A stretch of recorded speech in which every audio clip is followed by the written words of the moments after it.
George got some of that. Jason Tatum's putting it down with 5.5 remaining. Oh my goodness gracious! You don't see that every day in the NBA. Pick and roll, Giannis on the loose. Oh, he did.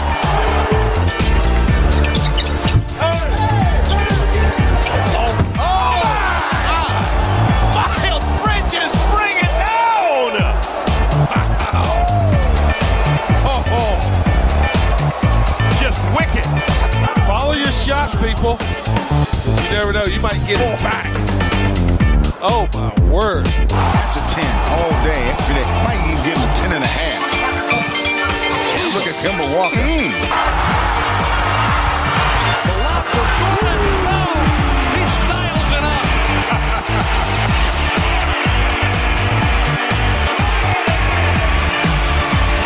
Not your everyday lob. Dress it up a little bit, huh, David?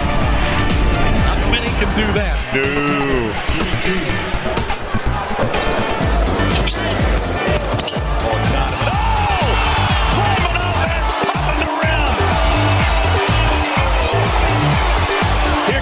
Play of the day tomorrow. Unbelievable. Maybe play of the week. Maybe play of the month.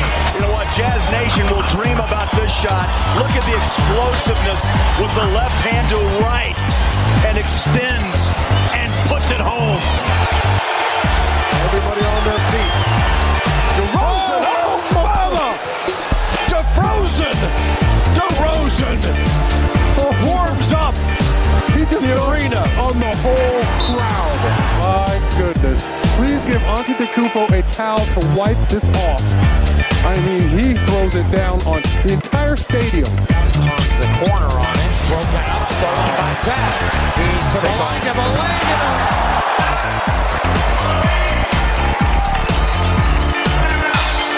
Gave up to a great start here in the first quarter. Neil Frank. Here goes a high wire at Drew Levine. 360. Aaron Temple looking stolen by Burke. Burke ahead to Moutier. Moutier throws it down. Oh, what a steal from Burke and the finish from Moutier. And the Grizzlies are now down 3. What a turn of events on that, and the foul. What a mesmerizing dunk by Moutier. We definitely haven't seen that from him all season. He who is as Timberwolves as yet. Whoa! Okay. Oh my goodness! La radio qui vous parle de NBA, c'est Radio Off Basket. Le basketball, c'est mieux à la radio. Hardest player I've had to guard. The hardest player I ever had to guard was. Hardest player to guard. Hardest player I've ever had to guard. That's a tough question.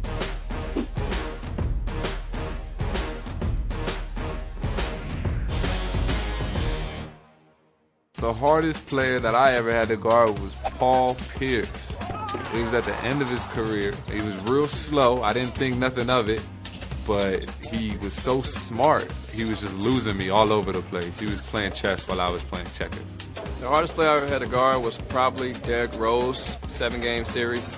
We went all the way to the wire, 7 games, and he put on a show. It was tough. He's very quick, very elusive, and very explosive. Hardest player for me to guard would be Carmelo. Melo was one of the toughest because, you know, he knows how to throw his body around. He knows how to play physical. He's strong, quick, and, you know, he can score from anywhere on the floor. The hardest player that I ever had to guard is Dirk Nowitzki. Dirk Nowitzki. Dirk. Nowitzki the drive, puts up, shot, it's good, and a foul. Such a skilled player. He can put the ball on the floor, he can shoot it, post up. You have that height advantage, 7'1", and it's hard to guard him.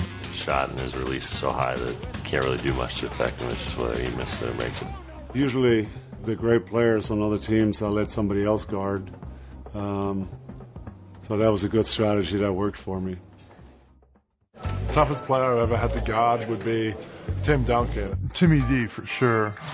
Timmy for the win. Got it! Tim Duncan! He's Mr. Fundamental, but, he was just so solid. He was so smart, reading the defense, reading what they would give him, and just taking it.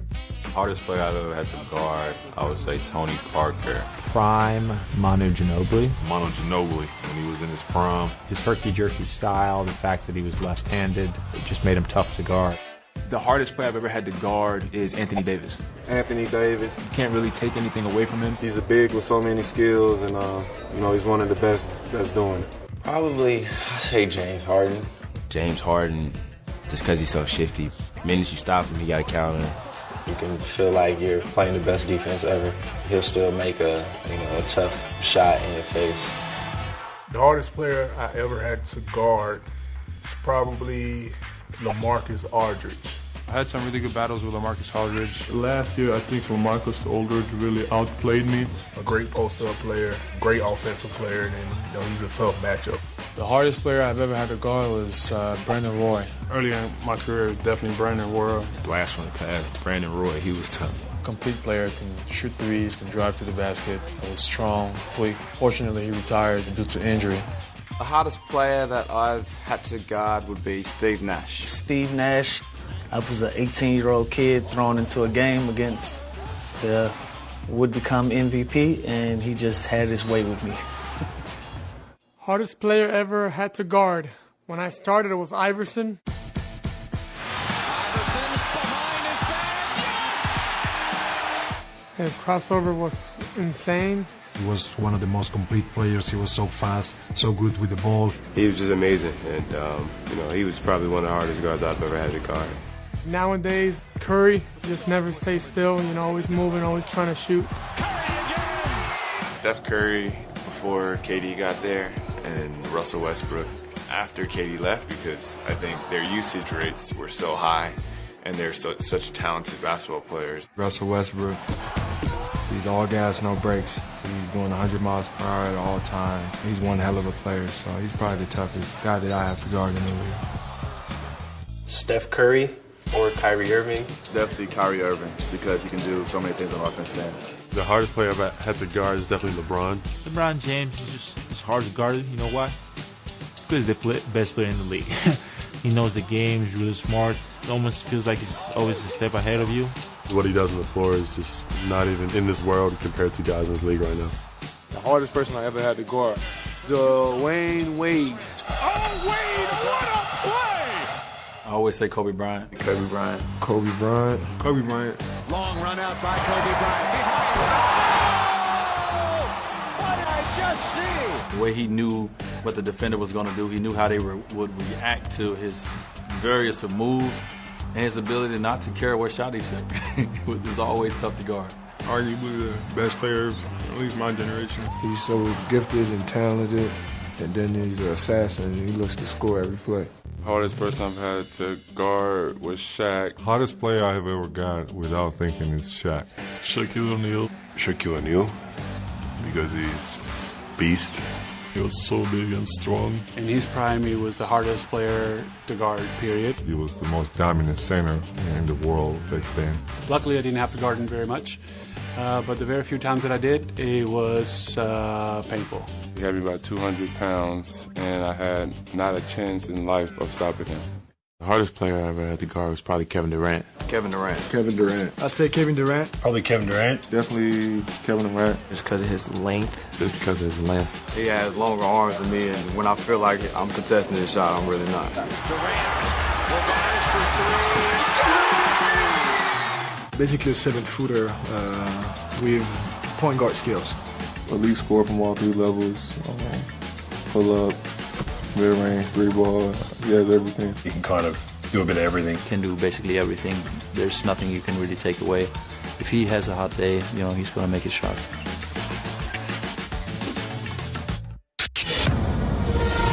La radio qui vous parle de NBA, c'est Radio Off Basket. Le basketball, c'est mieux à la radio.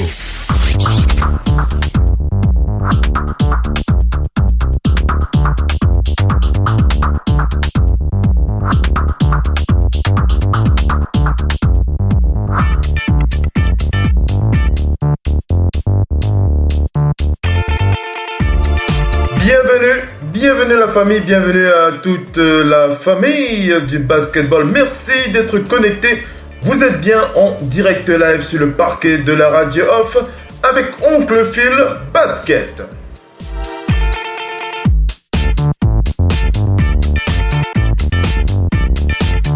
Oncle Phil Basket et Radio Off Basket, la radio partenaire officielle NBA. C'est de la NBA à la radio toute la semaine, de lundi à dimanche, excepté le samedi.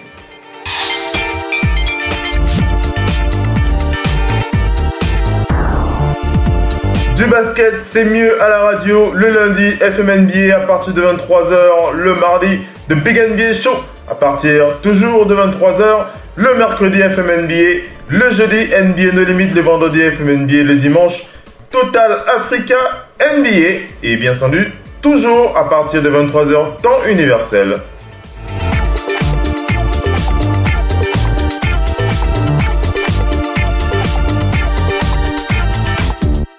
Allez les amis, on enchaîne avec la suite de ce talk show.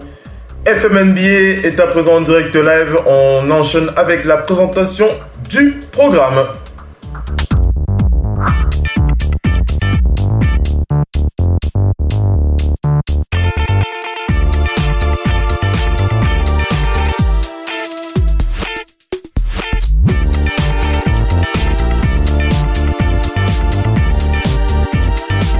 Alors dans ce FM NBA, on va donc faire le point sur l'actualité de la NBA. Vous le savez, nous sommes en plein dans les playoffs. Et on va attaquer rapidement deux dossiers très intéressants, que ce soit du côté de la... Ce sont deux dossiers qui sont dans la conférence Ouest d'ailleurs. On va parler, alors on va pas revenir sur ce qui s'est passé pendant les playoffs, puisque on va pas refaire l'histoire avec Damian Lillard et son shoot légendaire, ce shoot qui est rentré dans la légende de la NBA et qui a propulsé les Blazers au second tour des playoffs. Non, on ne va pas parler de Damian Lillard ce soir, on va parler du Thunder d'Oklahoma City. On va faire le point sur les next steps de cette franchise. What next, on va dire ça comme ça, pour le Thunder d'Oklahoma City pour le futur.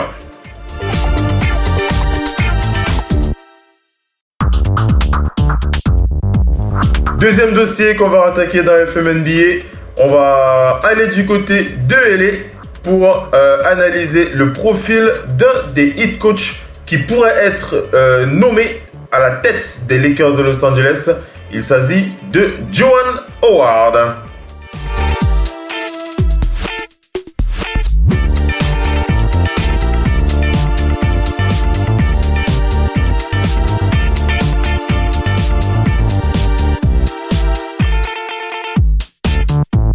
Et on enchaînera avec la partie news. On parlera notamment de cette rumeur qui envoie D'Angelo Russell aux Suns. On reviendra sur la contre-attaque de Luke Walton. Luke Walton qui est bien décidé à se défendre contre cette affaire de viol qui menace sa carrière tout simplement et sa vie. On va dire ça comme ça. On ira du côté de Miami pour parler du futur de cette franchise en la personne de Bam Adebayo et de Justice Winslow. On fera le point sur les Cavs de Cleveland qui, avec le joueur Larry Nance Jr., il y a quelque chose, il y a des infos à partager avec lui. On parlera du futur de Jarrett Allen des Nets de Brooklyn, la préparation de Jarrett Allen pour la saison prochaine. On reviendra sur les Pelicans de la Nouvelle-Orléans avec l'avenir de Jrue Holiday. On fera aussi le point sur les Grizzlies de Memphis avec Jonas Valanciunas. On parlera de Bradley Beal et de l'award qu'il a remporté cette saison. En tout cas, l'award, le premier award qu'il a déjà remporté, enfin pour lequel il est finaliste, il n'a pas encore remporté. On reviendra là-dessus. Et on ira du côté des Nets. On parlera de D'Angelo Russell, je l'ai déjà dit. On parlera de DeMar Carroll et on ira aussi du côté des Clippers pour entendre les déclarations de David West.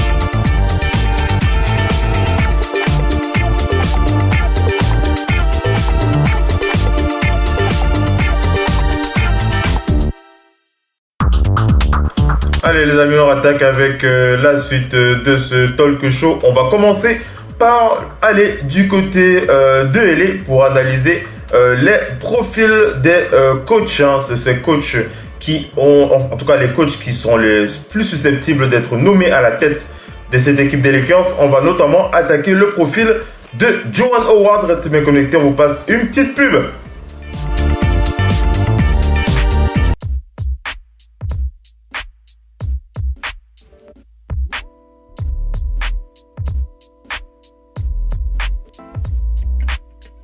Radio, Off, Basket, la radio numéro 1, pour tous les fans de basket francophone à travers le monde.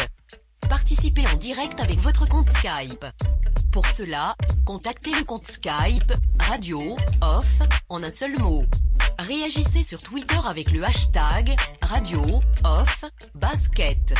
Saisissez votre commentaire sur notre page Facebook. Contactez-nous par mail à l'adresse info@radiooff.net. Envoyez-nous un SMS au numéro de téléphone 0044 740 570 45 65.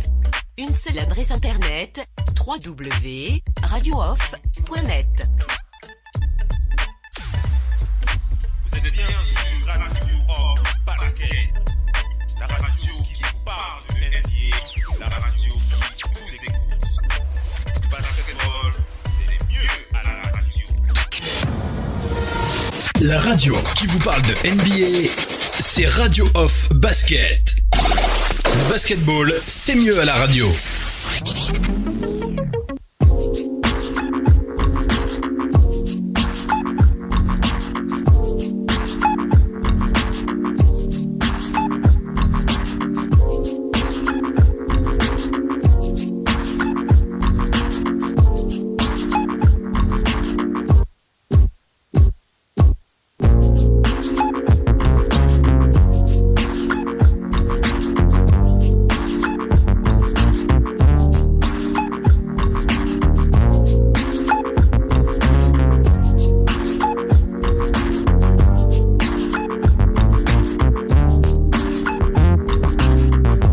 Allez les amis, on attaque avec la suite de ce talk show. Je l'ai dit, on va aller du côté de LA pour faire le point sur cette liste de prétendants au titre de hit coach de cette franchise, la franchise du King de LA. Et on va commencer par attaquer donc le dossier donc des favoris, hein, on va dire, à cette liste, des favoris à ce poste de head coach. On le sait, la liste des pionniers comprenne 3 noms. On en a déjà parlé lors des dernières éditions. Il y a Monty Williams, actuel assistant coach des Sixers de Philadelphie. Nous avons Tyronn Lue. Tyronn Lue que vous connaissez bien, hein, ex-coach des Cavs de Cleveland, ayant remporté le titre avec le King, en tout cas l'un des architectes du titre des Cavs, c'était il y a encore quelques temps. Et le troisième favori, c'est donc Juwan Howard. Chacun de ces coachs apporte bien entendu ses forces et bien entendu ses faiblesses. Et on va un peu s'attarder sur le cas de Juwan Howard. Alors pour en savoir un peu plus sur lui, il faut savoir qu'il est en poste en tant qu'assistant coach du côté du Heat de Miami.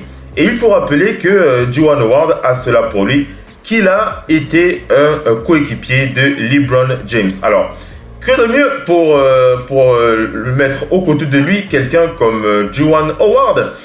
On va s'attarder sur l'interview qu'a réalisé Brian Kamenetsky, puisqu'il a interrogé un certain Chandler Richardson. Chandler Richardson qui est un officiel du Heat de Miami depuis de très très longues années.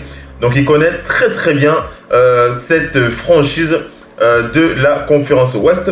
On rappelle que ces sources viennent du média de Athletic. Alors à cette interview qu'a donc réalisé Brian Kamenetsky, la première question qu'il pose à Chandler Richardson concernant Juwan Howard, c'est quelles ont été les principales responsabilités de Juwan Howard en tant qu'assistant et quelle est votre impression sur la manière dont les joueurs le perçoivent.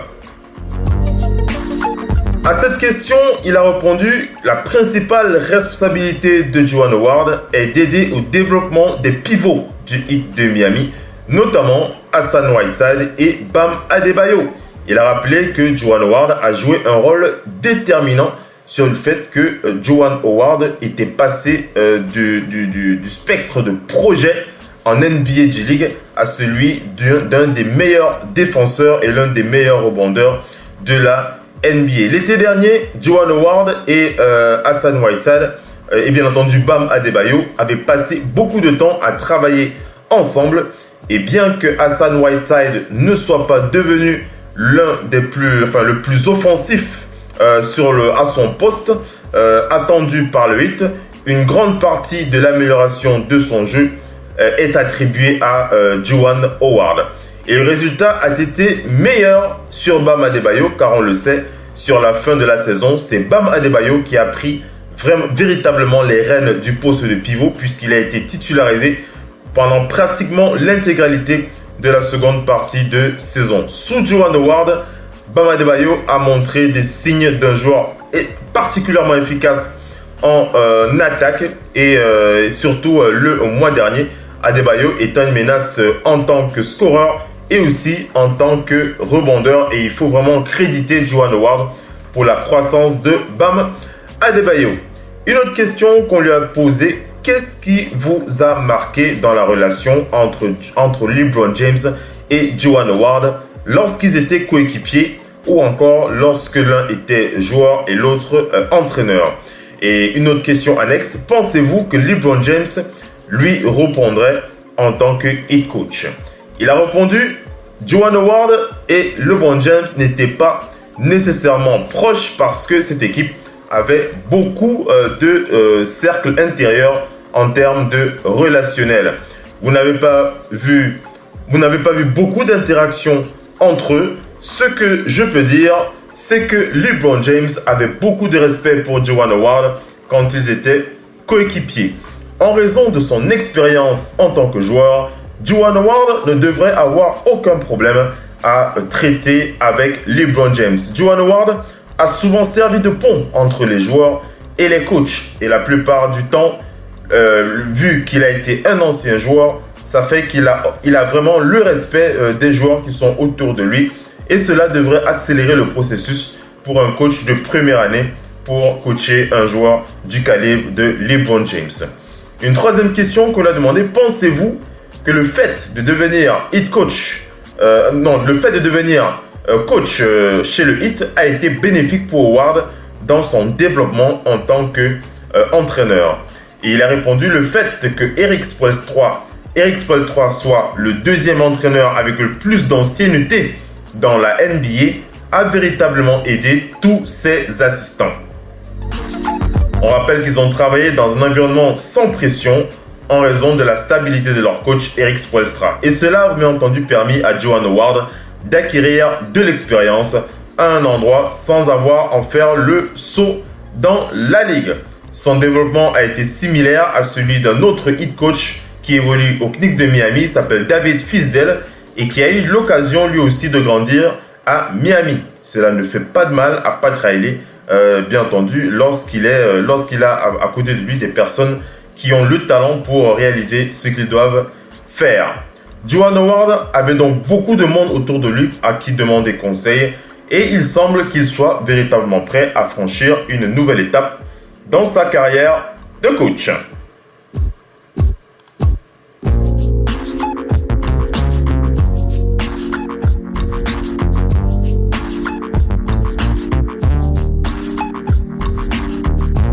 Une quatrième question qu'on lui a donc posée, on lui a dit Juwan Howard n'a jamais été Heat coach en NBA.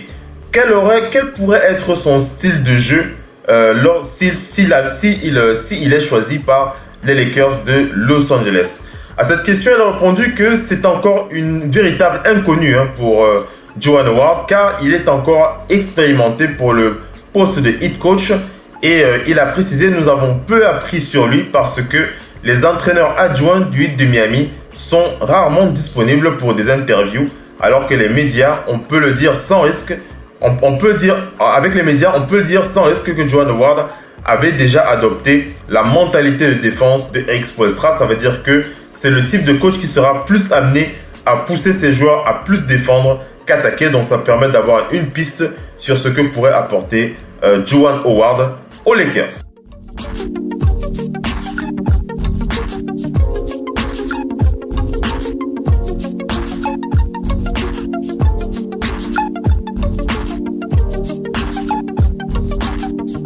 Une autre question qu'on lui a posée, une cinquième question, on lui a dit: étant donné l'incertitude entourant les Lakers cet été, est-ce qu'il est possible qu'ils reprennent une équipe avec LeBron James et une autre superstar, ou alors il est également possible qu'ils prennent LeBron James entouré des jeunes joueurs qui la composent actuellement?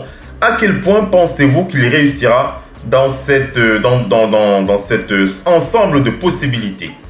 Il a répondu: soyons honnêtes, il n'est jamais facile pour quiconque de coacher une équipe dirigée par LeBron James. Il suffit de demander à Eric Spoelstra, à Mike Brown ou encore à David Blatt. Penser que Juwan Howard va entrer et se sentir immédiatement à l'aise est vraiment très très risqué. Aucun doute qu'il va se battre au début, et ce qu'il a en tête, ce sont bien entendu les années passées avec LeBron en tant que joueur, et le fait que LeBron James a également beaucoup de respect pour lui. Pourtant, je ne suis pas sûr que cela fonctionne tout de suite, si ce n'est pas tout d'un coup. Contre Howard, ce sera une situation difficile qu'il faudra maîtriser pour un entraîneur rookie. Donc voilà, c'est pas parce que Juwan Howard et LeBron James ont été amis que les choses vont forcément être faciles pour lui. Il y aura forcément un temps d'adaptation.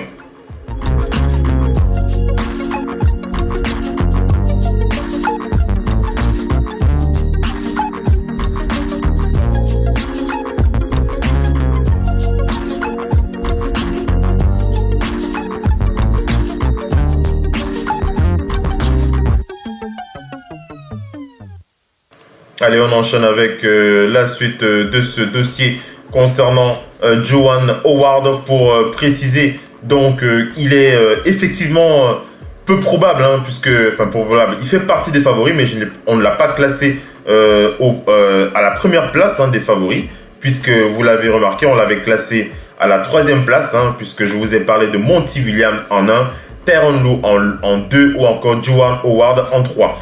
Il ne faut pas oublier que les Lakers avaient aussi passé des entretiens à un autre coach assez connu, en la personne de Jason Kidd. On rappelle que Jason Kidd avait été coach aux Bucks de Milwaukee. Donc, Juwan Howard a cela de particulier qu'il n'est pas, bien entendu, il n'est pas à la première place des favoris pour ce poste, mais il n'est jamais facile pour quiconque de coacher une équipe dirigée par LeBron James.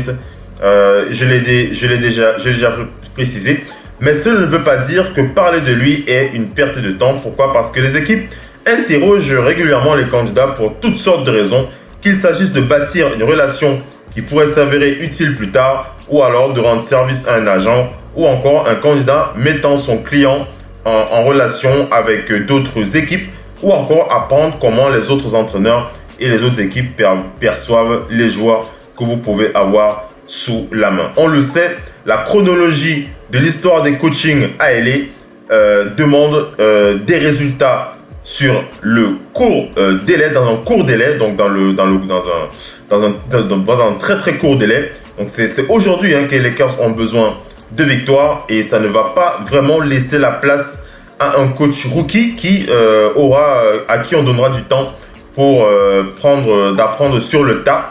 Mais on le sait, le marché des coachs très très expérimentés n'est guère envahissant. Il n'y en a pas beaucoup. Par conséquent, leur nom préféré, les choix pourraient se porter vers des coachs qui sont beaucoup moins gradés. Et Juwan Howard fait partie de cela. Il pourrait être celui qui sera le choix de Rob Pelinka et de Jeanie Buss.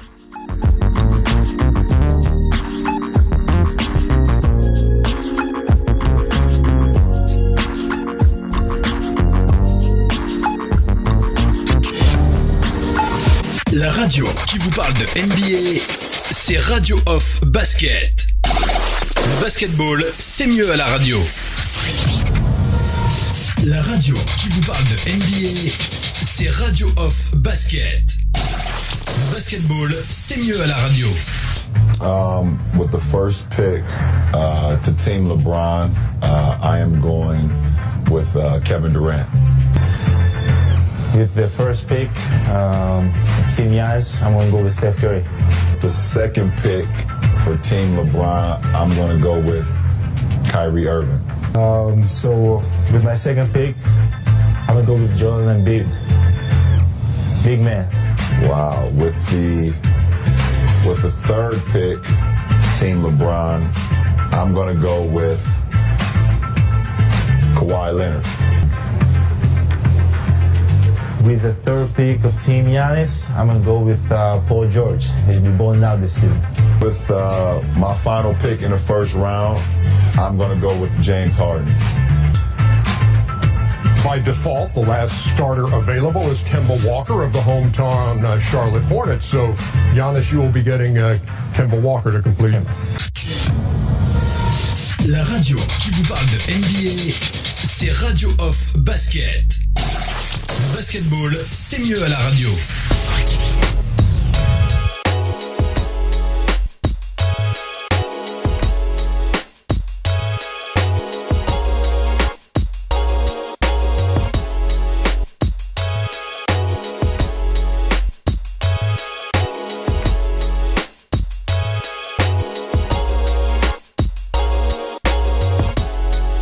Allez, on enchaîne avec la suite de ce talk show dans FM NBA. On fait le point sur le second dossier. On se pose la question, en tout cas, on vous explique pourquoi est-ce que le Thunder ne changera rien, ou alors pratiquement rien, pour la saison prochaine. On va vraiment se poser la question. On va attaquer ce dossier. C'est vraiment quelque chose d'important à comprendre pour la suite, pour l'avenir de cette franchise que nous apprécions tous, on va dire ça comme ça. On va simplement commencer en rappelant que la principale raison est d'ordre financier, et on va rentrer dans les détails maintenant. On va donc rappeler que la convention de négociation collective actuelle prévoit une taxe de répétition destinée à dissuader les équipes de dépenser longtemps dans la taxe de luxe en ajoutant $1 supplémentaire pour chaque dollar dépassant le seuil d'imposition. Ça veut simplement dire que lorsque une équipe a déjà subi la luxury tax, Ça veut simplement dire qu'une taxe supplémentaire qu'on appelle une taxe de répétition est donc ajoutée à la luxury tax avec $1 supplémentaire pour chaque dollar dépassant le seuil d'imposition. On rappelle que c'est une règle destinée à décourager les équipes qui veulent continuer à s'endetter, on va dire ça comme ça, ou des équipes qui veulent vivre au-dessus de leurs moyens. Et on rappelle que le Thunder a déboursé environ 19 millions de dollars en taxes ils font face à une facture tout aussi décourageante pour la saison prochaine. Donc on commence déjà par préciser que le problème du Thunder est d'abord d'ordre financier et il est temps pour eux de faire des économies. On le sait, un autre propriétaire du côté des Cavs a déjà eu à faire face à cette situation lorsqu'il avait décidé de ne plus délivrer un chèque en blanc à son general manager. Il s'agit du propriétaire des Cavs face à David Griffin, et c'est l'une des raisons pour laquelle David Griffin, qui avait les mains liées, avait donc décidé, le propriétaire des Cavs avait décidé à l'époque de ne pas renouveler le contrat de David Griffin, et on le sait, on sait ce qui s'est passé par la suite. Donc revenons au Thunder pour dire qu'il sera extrêmement difficile de réduire entièrement l'impôt en 2020 sans sacrifier de manière significative la qualité de l'équipe. On le sait, Sam Presti pourrait alléger ce fardeau financier si le propriétaire le souhaitait. Cela dit, il convient de noter qu'ils étaient disposés, on parle du GM et du propriétaire, on rappelle que les deux hommes étaient disposés à dépenser encore de l'argent supplémentaire en 2019 pour former une meilleure équipe, dont il sera intéressant de voir si la mentalité du propriétaire a changé après avoir été éliminé au premier tour. On le sait, Sam Presti dispose de plusieurs moyens pour réduire son impôt, même si son élimination est totalement irréalisable. On rappelle que Patrick Patterson, par exemple, gagnera 5,7 millions de dollars en supposant qu'il choisisse son option joueur, mais le Thunder pourrait trouver un partenaire pour un trade ou alors le prolonger pour 3 saisons supplémentaires. Bien que la somme supplémentaire immuable de 1,9 million de dollars inscrite puisse avoir une incidence en 2021 avec tous ces plus gros contrats qui sont encore sur les comptes du Thunder. On va aussi parler du cas André Robertson, qui est aussi une autre option de réduction des coûts puisqu'il gagnera 10,7 millions de dollars. 10,7 millions de dollars et 10,7 millions de dollars, mais le déplacer maintenant reviendrait à un bas niveau après une saison perdue et une saison décevante en raison d'un problème de blessure pour le joueur en particulier. On rappelle qu'André Robertson a vraiment été emmerdé par les blessures. Sam Presti pourrait aussi chercher un autre joueur pour remplacer Dennis Schroeder, mais on rappelle que le dossier de Schroeder est aussi compliqué avec 15,5 millions de dollars pour chacune des prochaines années du joueur, et cela constitue un contrat à valeur positive, ce qui peut être difficile à manager. Et l'un des arguments en faveur de la réussite totale en 2020 est que le Thunder peut-être entièrement éviter la luxury tax en 2021, mais chaque petit ajout à son compte pour cette saison rend la tâche beaucoup plus difficile. Il y a des gros noms que vous connaissez, que ce soit Russell Westbrook, Paul George, Steven Adams, Dennis Schroeder ou encore Jeremy Grant.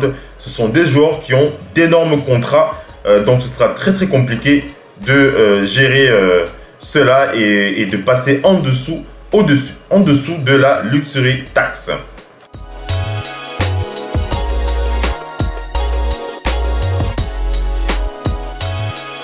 Alors on fait le point sur les agents libres potentiels, les agents libres potentiels de cette équipe du Thunder d'Oklahoma City. On a Nerlens Noel qui dispose d'une option joueur d'1,8 million de dollars. On a Abdel Nader, l'Égyptien, qui lui a un contrat qui est non garanti.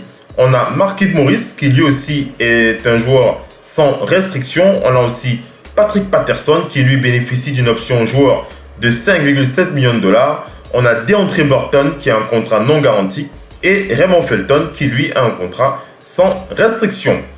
Si on analyse le cap space, c'est-à-dire les possibilités du Thunder d'avoir de la liberté financière pour attirer d'autres joueurs, on va vous répondre définitivement par la négative. Il n'y a plus de cap space disponible pour le Thunder d'Oklahoma City.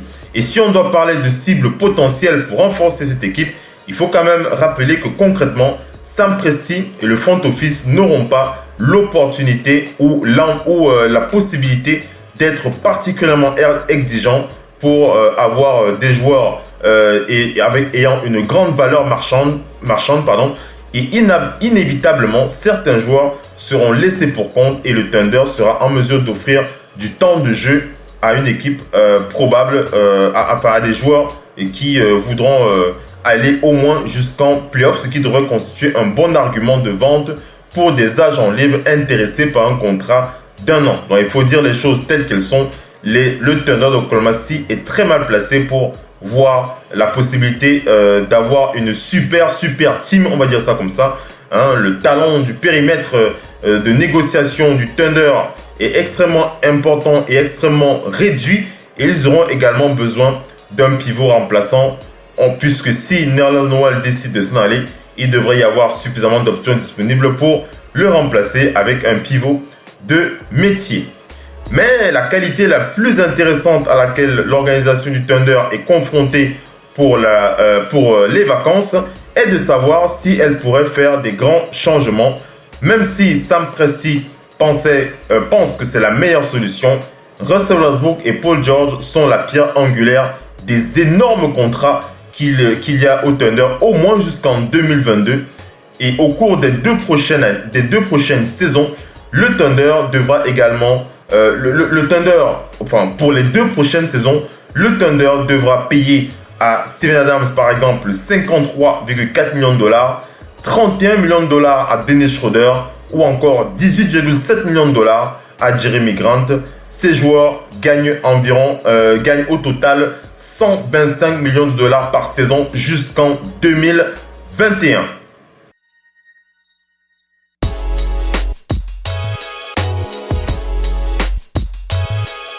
Donc il est clair que les choses ne seront pas faciles, à moins qu'une équipe ne soit très optimiste concernant Steven Adams et Dennis Schroeder. Le scénario le plus probable est que ce groupe reste ensemble pendant au moins une saison ou encore 2 saisons. Et il y a toujours la possibilité d'un changement plus important. Sam Presti a déjà connu des grandes fluctuations par le passé, mais compte tenu de la structure de ses contrats, le Thunder d'aujourd'hui ressemblera certainement au Thunder de la saison prochaine.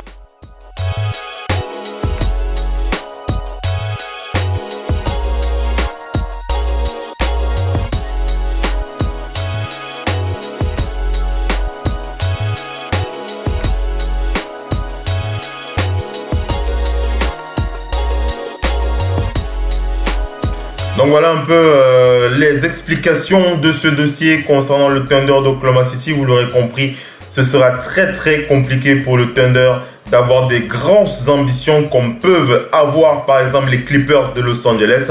Ce sera très compliqué pour le Thunder d'acquérir une 3e grosse superstar dans son effectif.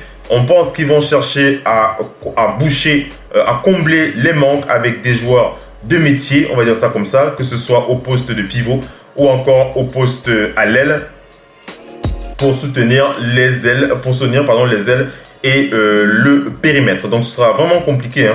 Mais en tout cas, il y a un autre point sur lequel les fans s'accordent tous, c'est le cas de Billy Donovan. Est-ce que Sam Presti va continuer de donner sa confiance à Billy Donovan? Pour l'instant, le GM ne s'est toujours pas exprimé sur la question.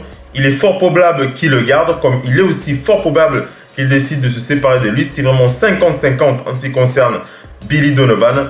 En tout cas, sur le parquet de la radio, on va rester connecté à l'actualité du Thunder et on vous tiendra au courant de ce qu'il se décidera.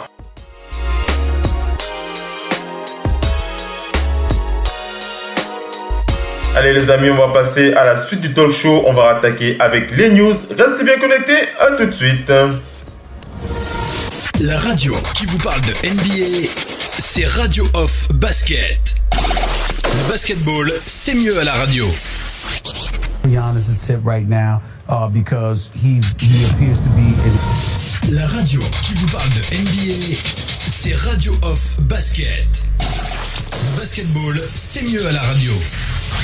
When they start comparing, who's the best of all time, I never can accept that role. There's a lot of old guys that influenced my game, and if I didn't see those guys, there's no way my game would have evolved. So I'm not here campaigning for the best player in the world or in the history.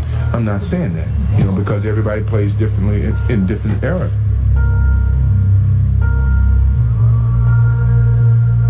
Coming on this level is a brand new start for me, and I have to start from the bottom and work my way up. I came into the league thinking I was the last on the totem pole. I know it's going to be a lot of talking, and crowd expectations are going to be out of this world, but I have to go out and play my natural game, and that's what got me up to this point, and I can't change now just for the crowd. I don't worry about the fans and their eyes on me.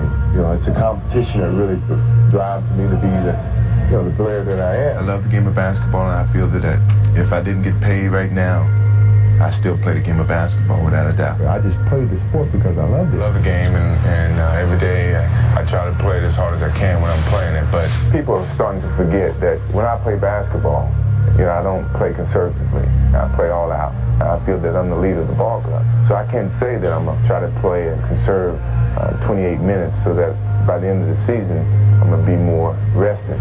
I'm all out. Now we can go head to head. Sure. And see who really is MVP. I'm the ultimate competitor. Yeah, I add that to the challenge that that I'm presenting to myself. I would never say I was a cutthroat. I was a competitor. Have you ever been afraid on the court ever? Against anybody? Never. Have you ever been intimidated by anybody? Never.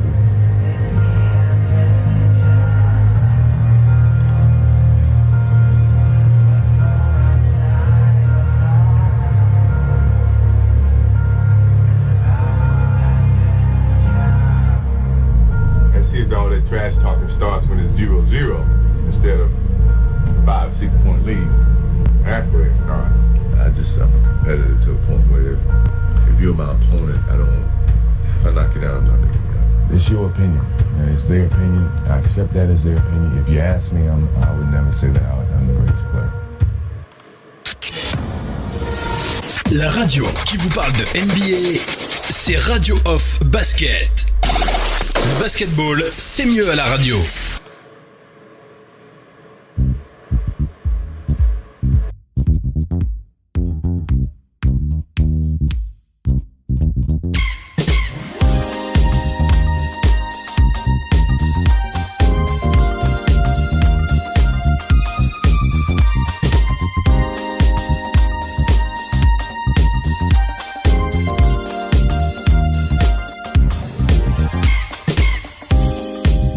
Allez les amis, on attaque avec la suite de ce talk show. Nous sommes dans les news.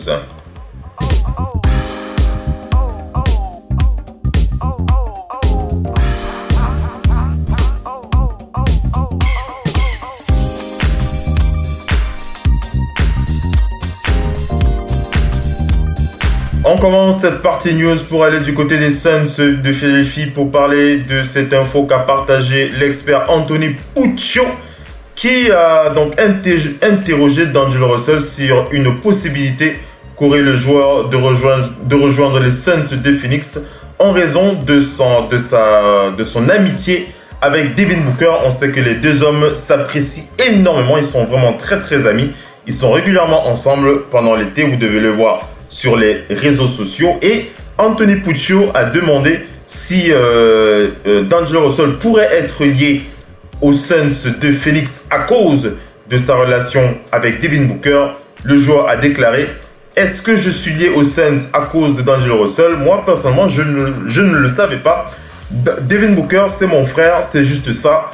Donc même s'il n'y a pas de lien, nous sommes les meilleurs amis du monde et c'est toujours un plaisir pour moi de parler de Devin Booker. Donc voilà, il parle de son amitié avec Devin Booker, mais ça ne veut pas dire qu'il va forcément rejoindre les Suns à cause de cette relation.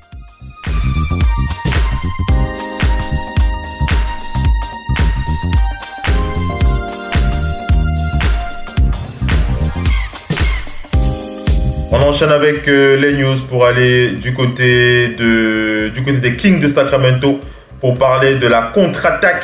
La contre-attaque de Luke Walton. Luke Walton, qui parle bien de son avocat, a donc décidé d'enchaîner cette contre-attaque. C'est Ramona Shelburne qui rapporte cette info. L'avocat de Luke Walton, Mark Boat, a publié la déclaration suivante il y a encore quelques heures.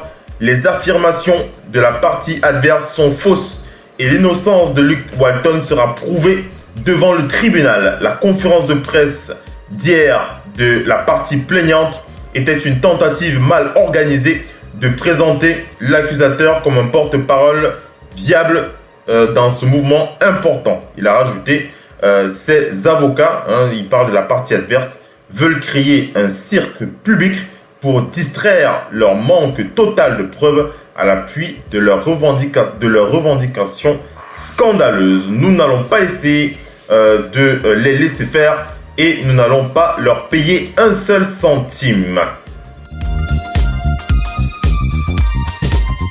Alors on entend l'avocat de Luke Walton qui a l'air vraiment sûr de lui. En tout cas, on attend de voir la suite. On va du côté du Heat de Miami pour parler du futur de cette franchise. Pour l'instant, avec l'aide de Dwyane Wade qui est terminée, les Heat vont remettre les clés à leurs 2 choix de la draft 2015, à savoir Bam Adebayo et Justice Winslow. Ces 2 joueurs sont vraiment le facteur déterminant de cet effectif si ils décident d'entamer dans une construction immédiate ou s'il s'agit de gérer quelques années au plus bas de la conférence Est. Justice Winslow qui a déclaré: nous sommes ravis de nous mettre au travail et de ramener cette franchise en finale. Et c'est ce dont il s'agit, c'est le but, gagner le titre. Cela reste le but. Ce ne sera pas facile et cela ne se fera pas du jour au lendemain, mais tant que nous ferons la chose principale, je pense que nous allons être bons. Personnellement, j'ai beaucoup progressé dans mes performances. J'ai fait beaucoup de progrès en essayant de devenir un leader pour cette équipe. Cette année, l'équipe aura besoin de moi, que ce soit avec ma voix ou alors avec mon jeu. Donc, ce sont les déclarations de Justice Winslow dans The Athletic. On rappelle que le joueur avait une saison compliquée, en tout cas pour le début. Il s'était blessé avant de revenir un petit peu en forme. Et voilà, c'est à lui, c'est principalement à lui et à Bam Adebayo que Erik Spoelstra va donner les clés du camion. Concernant Bam Adebayo, on rappelle ce joueur américain aux origines du Nigeria. On parle régulièrement de lui dans Total Africa NBA.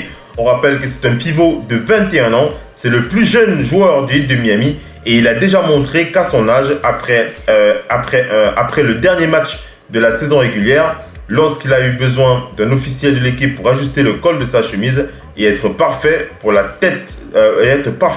fête d'adieu à Dwyane Wade plus tard dans la nuit. Donc il a montré que c'est quelqu'un qui sait où il veut aller. Ça ne veut pas dire qu'Adebayo n'est pas prêt pour être l'un des leaders du Heat de Miami. On rappelle qu'il a joué 82 matchs cette saison et il est devenu le premier joueur du Heat de Miami à jouer 80 matchs depuis Norris Cole. C'était en 2013, dans la saison 2013-2014. Autre chose, c'est que le travail pour lui, c'est quelque chose d'important. Il a appris à maîtriser ce qu'on appelle les périodes de récupération et il s'entraîne régulièrement dans son état d'origine du côté de la Caroline du Nord. Il est également prévu que Bam Adebayo s'entraîne avec l'inarrêtable, je ne vais pas dire l'invincible, mais il est quasiment inarrêtable en ce moment. Il s'agit de Giannis Antetokounmpo. Donc Bam Adebayo a prévu de s'entraîner avec Giannis. Les 2 joueurs partagent le même agent qui s'appelle Alex Saratis et le calendrier et l'ampleur des sessions d'entraînement dépendront de la durée restante de Milwaukee pendant les playoffs. Bam Adebayo qui avait déclaré dans les médias: vous devez grandir un jour, tu ne peux pas fuir, lorsque le moment est venu, il faut y aller. Donc voilà un peu Bam Adebayo qui est prêt à saisir le leadership du Heat de Miami avec la présence de Justice Winslow à ses côtés.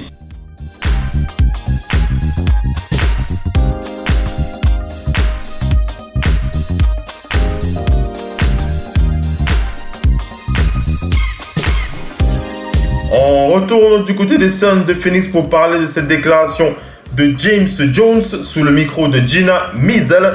James Jones, qui est vice-président de la franchise des Suns de Phoenix, on lui a demandé quelles sont les qualités du nouvel entraîneur que vous recherchez. Il a déclaré « Nous voulons un véritable leader, quelqu'un qui peut se rapporter à nos joueurs, quelqu'un qui va défier nos joueurs, quelqu'un qui les forcera à prospérer dans un environnement concurrentiel. »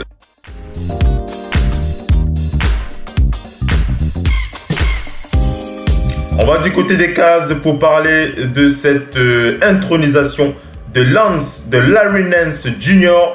Larry Nance Jr., l'ailier des Cavs, qui sera intronisé à la Riverey High School. Ce sera ce vendredi. Il sera donc intronisé, ça veut dire que son maillot sera retiré. Il s'agit de Lance Jr., joueur ailier des Cavs de Cleveland.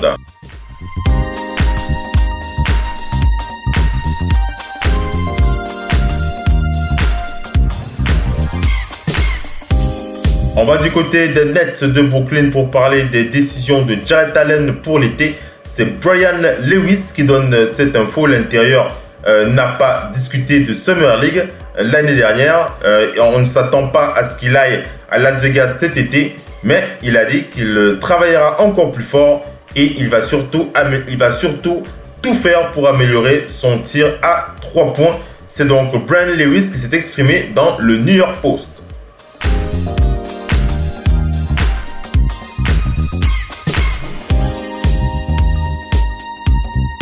On va du côté des Pelicans de la Nouvelle-Orléans pour parler des rumeurs de transfert qu'il y avait derrière Jrue Holiday.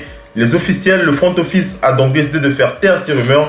Pour eux, ils n'ont pas l'intention de trader Jrue Holiday, en tout cas pas pour le moment. La valeur commerciale de Jrue Holiday est assez supérieure à ce qu'elle était l'année dernière. En tout cas, les Pelicans n'ont pas l'intention de brader leur meneur de jeu. On va du côté des Celtics de Boston pour parler du rétablissement de Marcus Smart. C'est Brian Robb qui a interviewé Brad Stevens et il a donc déclaré au sujet du joueur: Marcus Smart a beaucoup progressé, aussi bien qu'il aurait pu l'être, et il a déclaré qu'il n'y a toujours pas de date prévue pour son retour.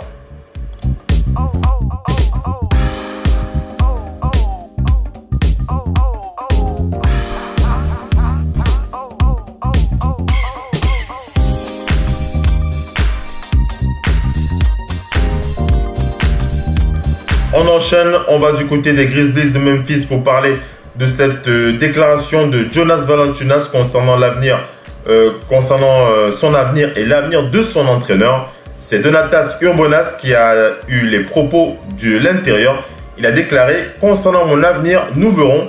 Mais si Memphis veut me récupérer, je serai là. Et concernant mon ex-entraîneur JB Bickerstaff, c'était difficile pour moi de le voir partir. Il aimait jouer avec les pivots et j'aimais beaucoup la façon dont il contrôlait l'équipe. Je pense que c'est vraiment un bon entraîneur, mais c'est la décision du front office et je la respecte et nous allons avancer. On va du côté des Wizards de Washington pour parler de la nomination de Bradley Beal au NBA Community Assist. Bradley Beal qui a donc été nominé pour le Award NBA Community Assist. On rappelle, c'est ce prix qui est adressé aux joueurs qui se sont fait remarquer par leurs œuvres sociales. On rappelle que d'autres finalistes sont aux côtés de Bradley Beal. Il s'agit de Jarrett Allen, Mike Conley, Tobias Harris, LeBron James, Damian Lillard, Chris Middleton, Donovan Mitchell, Dwight Powell ou encore Pascal Siakam.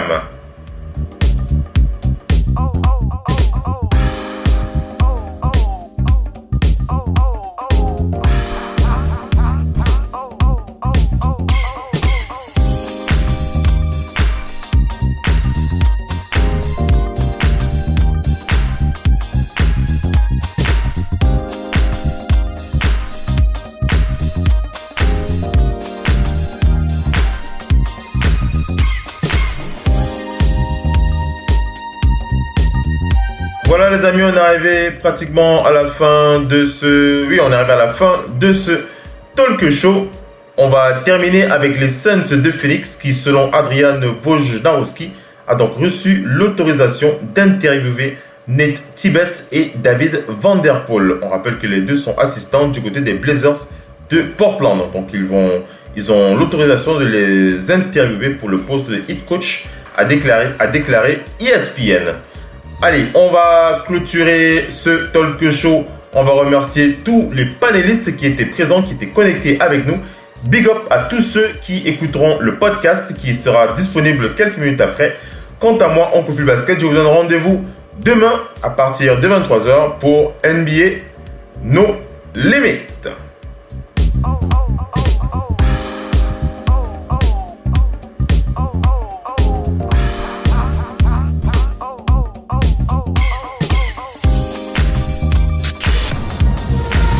La radio qui vous parle de NBA, c'est Radio Off Basket. Le basketball, c'est mieux à la radio.